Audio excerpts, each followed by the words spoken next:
Oke, halo teman-teman semua. Kali ini kita bakal bahas latihan soal bab 3 terkait turunan. Nah, yang pertama ada soal terkait menentukan nilai minimum dari suatu fungsi, yaitu fungsi fx, x kuadrat kali 9 min x pada selang tutup 0 sampai 10. Pertama-tama kita cari dulu titik singular, titik ujung selangnya, dan juga titik stasioner, yaitu ketika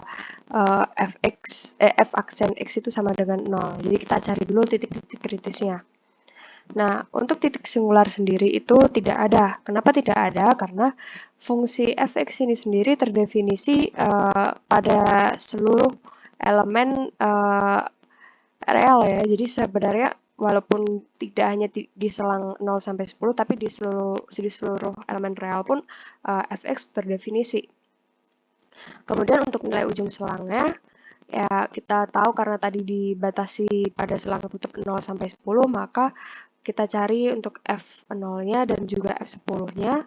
Kita substitusikan ke dalam fx-nya, f0 berarti 0 kuadrat dikali 9 kurangin 0 berarti 9, maka hasilnya sama dengan 0. Kemudian untuk yang f10, 10 kuadrat dikali 9 kurangin 10 ya, negatif 1, maka negatif 100. Jadi diperoleh dua titik yaitu 0,0 dan 9, negatif 100. Kemudian untuk nilai stasionernya itu adalah f aksen ketika f aksen ini sama dengan 0. Nah, kita cari dulu f aksennya karena ini tadi fx-nya itu masih dalam bentuk perkalian yang istilahnya belum terbentuk begitu ya. Jadi x kuadrat kali 9 min x ini dijabarkan jadi 9x kuadrat min x pangkat 3. F aksennya maka turunannya ya, turunannya langsung ada 2 kali 9 18x dikurangin 3x kuadrat. Kita bisa coba untuk pecah jadi 3x kali 6 min x. Hasil kita tahu apabila f aksen x-nya itu adalah sama dengan 0, maka 3x kali 6 min x ini sama dengan 0. Sehingga x-nya sama dengan 0 atau x-nya sama dengan 6. Maka kita cari juga gitu nilai f0 dan f6-nya. F0-nya berapa? F0-nya kita substitusikan lagi ke dalam persamaan yang ini ya, persamaan awal. Tadi kan 0 udah tahu, untuk F6-nya berarti kita masukkan 6 kuadrat 36, 9 kurangi 6, 3, berarti 36 kali 3, 108. Nah, karena kita tadi dimintanya adalah mencari nilai minimum fungsi, maka kita coba bandingkan dari 3 titik yang kita peroleh itu tadi. Ketika X-nya sama dengan 0, F0-nya sama dengan 0, X-nya sama dengan 9, F9-nya adalah negatif 100, dan untuk X sama dengan 6, F6 sama dengan 108. Nah, karena kita mencari yang paling minimum atau nilainya paling kecil, maka kita tahu bahwa nilainya berada pada saat X-nya sama dengan 9 atau F9 yaitu negatif 100. Oke, soal kedua berkaitan dengan gambar grafik dan juga terkait selang kemonotonan. Diketahui grafik Y sama dengan F double aksen ya, berarti turunan kedua pada selang negatif 1 sampai 3. Nah, jika f aksen satunya itu sama dengan 1, tentukan selang kemonotonan dari fungsi f. Oke, karena kita ingat lagi bahwa turunan kedua itu berkaitan dengan kecekungan. Nah, kita bisa lihat. Pertama, ketika f double aksennya itu lebih dari 0, atau nilainya positif, berarti dia berada di atas sumbu X ya. Itu ada berada di mana? Di selang 1 sampai 3. Artinya sebenarnya fx ini cekung ke atas pada selang 1 sampai 3. Nah, kemudian untuk yang turunan keduanya itu kurang dari 0 atau berada di bawah sumbu X ya. Itu ada di mana? Yaitu mulai dari negatif 1 sampai 1. Artinya fx-nya cekung ke bawah pada selang X negatif 1 sampai 1. Nah, kemudian berkaitan dengan turunan pertama, maka kita bisa tahu ketika turunan pertamanya, yaitu tadi f aksen 1 ini ternyata sama dengan 1, artinya dia akan lebih dari 0. Nah, pada saat inilah grafik akan monoton naik, berkaitan dengan kemonotonan. Selain itu, kita juga bisa memperoleh informasi dari gambar grafik ini bahwa f double aksennya itu bernilai 0 pada saat X-nya sama dengan 1 dan X sama dengan 3. Cuman di sini yang kita fokuskan adalah pada X sama dengan 1. Karena X sama dengan 3 kan udah di ujung selang ya. Jadi di X sama dengan 1 ini karena dia aksennya tadi sama dengan 1, terdefinisi ya berarti, maka pada X sama dengan 1 ini sendiri merupakan titik belok. Nah, artinya apa? Kalau misalkan kita gambarkan, nah, kita tahu kan tadi 1 sampai 3 dia cekung ke atas, tapi negatif 1 sampai 1 dia cekung ke bawah. Otomatis di 1 ini ada titik beloknya gitu. Nah, belok dari bawah ke atas. Kemonotonannya bagaimana? Berarti kemonotonannya itu adalah monoton naik dari selang negatif 1 sampai 3. Oke, nah yang selanjutnya kita disuruh menentukan nilai ekstrim relatif dari fungsi fx, x pangkat 4 min 8x kuadrat plus 3. Caranya masih sebenarnya mengulang seperti yang soal pertama tadi. Kita harus mencari titik-titik kritisnya gitu. Pertama kita cari deh dari f aksen x-nya yang ketika sama dengan 0 atau titik singularnya gitu. Nah, kalau kita turunkan dari fx ini, maka turunannya adalah 4x pangkat 3 min 16x. Kita jabarkan jadi 4x dikali x kuadrat min 4. Artinya 0 sama dengan 4x kali x kuadrat min 4. X-nya sama dengan 0 atau X-nya sama dengan plus minus 2. Karena ya x kuadrat min 4 sama dengan 0 itu kalau dijabar cari akar-akarnya berarti X-nya sama dengan 2 atau X sama dengan negatif 2. Nah, untuk menentukan jenis titik kritisnya, kita lakukan uji lagi untuk turunan keduanya. Kalau kita udah tahu kan tadi turunan pertamanya 4x pangkat 3 min 16x, maka kita turunkan lagi jadi 3 kali 4, 12x kuadrat. Yang ini x-nya hilang, tinggal min 16. Nah, kemudian kita substitusikan untuk nilai-nilai masing-masing x ini tadi. Ketika x-nya sama dengan 2, maka 12 kali 2 kuadrat dikurangi 16 sama dengan 32. Begitu pula dengan negatif 2, berarti 12 kali negatif 2 kuadrat ya, 48 kurangi 16 sama dengan 32. Ketika x sama dengan 0, maka langsung aja negatif 16. Nah, kita tahu bahwa pengujian menggunakan turunan kedua ini terbagi jadi dua. Ketika dia bernilai positif atau lebih dari 0, maka dia akan menjadi nilai minimum, titik minimumnya. Sedangkan saat dia bernilai negatif, maka dia menjadi titik maksimumnya. Nah, kita tadi tahu bahwa f double aksen dari turunan kedua pada x sama dengan 2 dan negatif 2 itu dia nilainya 32, artinya dia positif. Sehingga mereka adalah titik minimumnya. Sedangkan pada nilai titik di x sama dengan 0, nilainya negatif 16. Maka nilainya itu negatif sehingga merupakan titik maksimumnya. Nah, kemudian bagaimana cara selanjutnya? Cara selanjutnya adalah kita mensubstitusikan nilai x-nya tadi ke persamaan awal, fungsi awal ya, fungsi awal ini tadi. Nah, kita cari untuk yang negatif 2, berarti kita masukkan negatif 2 pangkat 4 dikurangi 8 kali negatif 2 kuadrat plus 3, hasilnya adalah negatif 13.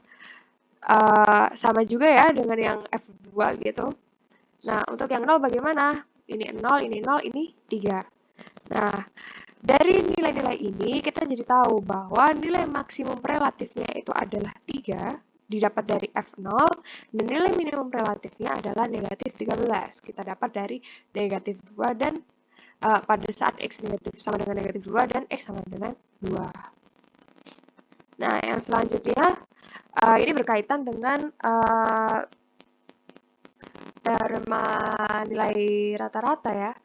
Jadi, diketahui fungsi f kontinu pada selang 0 sampai 5 dan terdiferensiasi di selang 0 sampai 5. Misalkan f aksen x kurang dari 1 untuk selang x di 0 sampai 5 dan f0-nya diketahui sama dengan negatif 2, maka dengan teorema nilai rata-rata tentukan nilai terbesar yang mungkin untuk f5.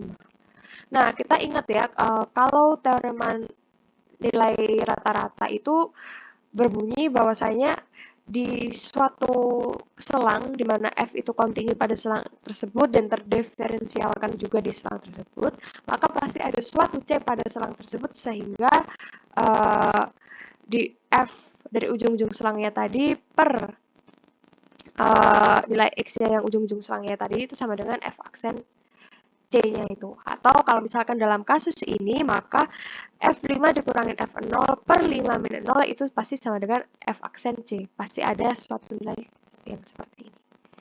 Kita dapat informasi bahwa F aksen X-nya itu selalu kurang dari 1. Maka kita bisa coba nih, masukkan. Berarti F5 kurangin F0 per 5 min 0 sama dengan F aksen C. Kita tahu juga kan tadi F0-nya itu sama dengan negatif 2, kita masukkan juga. Berarti F5 dikurangin negatif 2 per 5 kurang dari sama dengan 1. Selanjutnya apa? Kita kali silang ya, ininya kali 5 ya. Berarti F5-nya sama min jadi plus 2 kurang dari sama dengan 5. Kemudian ini pindah ruas, jadi F5-nya kurang dari sama dengan 3. Jadi kita tahu nilai terbesar dari F5 adalah 3. Nah, kemudian kita ada soal yang agak lebih seperti soal cerita di sini. Tentukan, kita disuruh menentukan luas persegi panjang terbesar yang termuat dalam daerah yang dibatasi oleh sumbu X positif, sumbu Y positif, dan kurva Y sama dengan 24 min 2X kuadrat, dan dua di antara titik sudutnya berada di titik asal dan di suatu titik pada kurva tersebut. Jadi gini, pertama-tama kita tentukan dulu selangnya. Karena kan kita tahu dia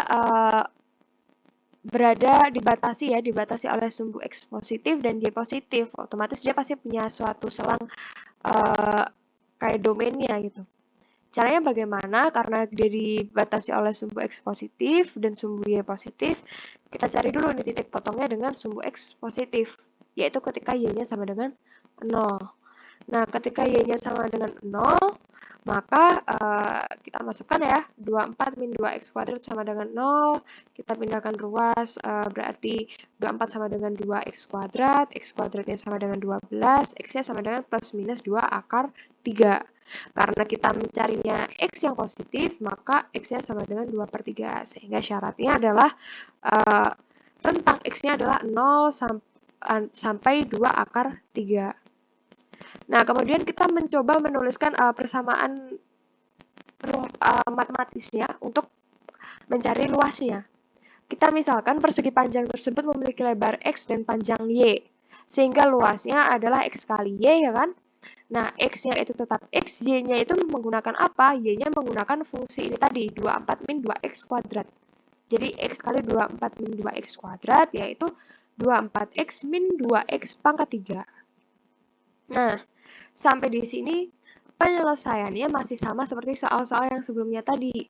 Kita cari dulu untuk ujung selang LX-nya itu adalah X sama dengan 0 dan 2 akar 3 ini tadi. Kemudian untuk nilai mencari titik singularnya tidak ada ya, karena fungsi ini adalah polinomial biasa, jadi dia terdefinisi di semua nilai X real, elemen real, otomatis dia juga terdefinisi pada X selang 0 sampai 2 akar 3. Nah, kemudian untuk kita mencari titik kritis yang lainnya, yaitu titik stasionernya, yaitu ketika turunan pertamanya sama dengan 0. Nah, berarti kita turunkan nih 24X min 2X pangkat 3. Ini turunannya adalah 24 min 6X kuadrat. Kita sama-sama bagi 6, maka hasilnya adalah 4 min X kuadrat sama dengan 0. Artinya X-nya sama dengan 2 atau X sama dengan min 2. Tapi kita ingat, selangnya tadi dimintanya adalah antara 0 sampai 2 akar 3. Otomatis untuk yang X sama dengan min 2 ini dia tidak memenuhi. Nah, jadi kita tahu bahwa titik kritisnya itu ya dari nilai-nilai L aksen ini tadi itu adalah X sama dengan 0, X sama dengan 2, dan X sama dengan 2 akar 3 ujung selang dan titik stasionernya itu tadi. Nah, kemudian kita cari nilai LX-nya pada masing-masing titik. Kita kembali ke persamaan awalnya ini tadi. Ini 24x min 2x pangkat 3 atau yang x kali 24 min 2x kuadrat, maka kita tahu bahwa saat x-nya sama dengan 0, otomatis dia sama dengan 0. L0 sama dengan 0. Ketika x-nya sama dengan 2, berarti 24 kali 2, 48, dikurangin 2 kali 2 pangkat 3, 8 ya, kurangin 16, berarti 32. Nah, ketika x-nya 2 akar 3, nah 24 kali 2 akar 3 dikurangin 2 kali 2 akar 3 pangkat 3, hasilnya sama dengan 0. Karena kita dimintanya mencari luas maksimum, maka kita tahu di sini nilainya yang paling besar siapa? Yang paling besar adalah L2 ketika X-nya sama dengan 2 dan Y-nya sama dengan 32. Jadi luasnya adalah 32 satuan luas.